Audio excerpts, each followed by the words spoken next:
Hi everyone, I wanted to show you this shampoo and conditioner that I have been absolutely loving. It is by Honeyskin. It is their tea tree shampoo and conditioner.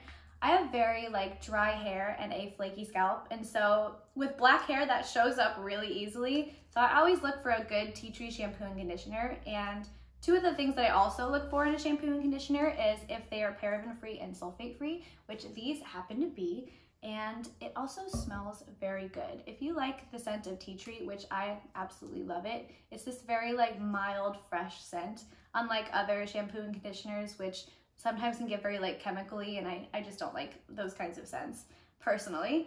It's got really cool ingredients in it like aloe, which is very moisturizing, and just since I've been using it, I've noticed that my hair is so much softer and manageable and just a very fresh and moisturized feeling. So I would highly recommend this to anybody struggling with flaky scalp, dry hair, and just give it a try.